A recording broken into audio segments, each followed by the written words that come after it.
অগপ বিজেপিৰ বন্ধুত্বপূৰ্ণ প্ৰতিদ্বন্দ্বিতাৰ সিদ্ধান্ত।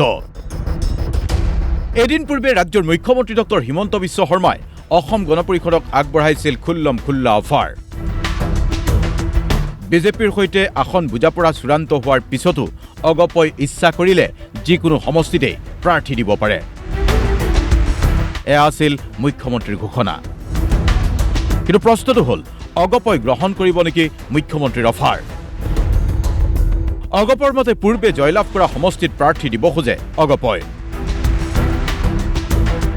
অগপুৰ তৃণমূল পৰ্যায়ৰ পৰাই আছে নিৰ্বাচন খেলাৰ দাবী বহু সমষ্টিত। এনে অৱস্থাত মুখ্যমন্ত্ৰী ডক্টৰ হিমন্ত বিশ্ব শৰ্মাৰ মন্তব্যৰ পিছতেই আনুষ্ঠানিক প্ৰতিক্ৰিয়া অগপৰ। কাৰ্যকৰী সভাপতি কেশৱ মহন্তই কৈছে, এই ক্ষেত্ৰত কৰ্তৃত্ব থাকিলেই সিদ্ধান্তৰ বাবে আলাপ আলোচনাৰ প্ৰয়োজন আছে। অগপ দলে টিকট দিয়াটো কোনো আপত্তি নাই। তেওঁলোক এটা মুক্ত ৰাজনৈতিক দল। তেওঁলোকে যিমান ইচ্ছা সিমানো টিকট দিব পাৰে। কিন্তু বিজেপিৰ লগত কোনকেইটা সমষ্টিত বিজেপিয়ে টিকট নিদিয়ে সেইটো বিজেপিয়ে সিদ্ধান্ত ল'ব।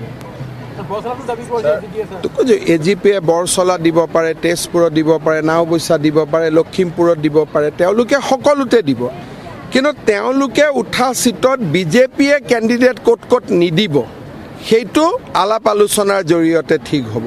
কিন্তু তেওঁলোকে যদি কয় যে নহয়, বিজেপিৰ লগত মিত্ৰতা হোৱাকেইটাক বাদ দিও আৰু আমি অলপ টিকট দিব খোজো, আমি আপত্তি নকৰোঁ। যিবিলাক সমষ্টিত আমাৰ দলীয় লোক আগতে নিৰ্বাচিত হৈছিল আৰু এতিয়াও তেখেতসকলে নিৰ্বাচনৰ কাৰণে প্ৰস্তুতি চলাই আছে, তেনে বিষয়বিলাক আমাৰ মিত্ৰজোঁটৰ মজিয়াত আমাৰ নিশ্চয় আলোচনা হ'ব। আৰু কেতিয়াবা আমি দেখিছোঁ ইয়াৰ আগৰ বছৰ কেইবাটাও চিটিং চিট এজিপিয়ে পাইছে, যোৱাবাৰ চিটিং চিট আমাৰ বিজেপিয়ে পাইছে। অলপতো সাল সলনি হৈ থাকে। গতিকে ইয়াৰ সঠিক উত্তৰটো আমি কোনেও এতিয়া দিব পৰা হোৱা নাই। লক্ষণীয় কথা এয়াই যে অসম গণ পৰিষদৰ বহু নেতাকৰ্মীয়ে গহপুৰ, বিশ্বনাথ, চিপাঝাৰ, হৰপুক, ভৱানীপুৰ সমষ্টিত নিৰ্বাচনৰ প্ৰতিদ্বন্দ্বিতা কৰিব খোজে। পলাশবাৰী, ৰঙিয়া, ৰূপহীহাট, চাবুৱা, লাহোৱালো বিচাৰে অসম গণ পৰিষদ দলে। এনে অৱস্থাত অগপই নিৰ্বাচন খেলিবলগীয়া সমষ্টি সন্দৰ্ভত শীঘ্ৰেই আলোচনা হ'ব বুলি মন্তব্য কৰিছে অগপৰ কাৰ্যকৰী সভাপতি কেশৱ মহন্তই। কেশৱ মহন্তৰ মতে আলোচনা মৰ্মেহে সিদ্ধান্ত ল'ব মিত্ৰজোঁটৰ অংশীদাৰ দুই দলে। মুখ্যমন্ত্ৰীয়ে আকৌ ক'লে, অগপ বিজেপি ভাই সিদ্ধান্ত লোৱাৰ ক্ষেত্ৰত জটিলতা নাই। চাওক, অগপ দল এটা স্বতন্ত্ৰ ৰাজনৈতিক দল। অগপ দলৰ ওপৰত বিজেপিৰ কোনো অধিকাৰ নাই। গতিকে অগপ দলে যদি কালি সিদ্ধান্ত লয় মই 100টা সমষ্টিতে টিকট দিম, তেওঁলোকে দিব পাৰে।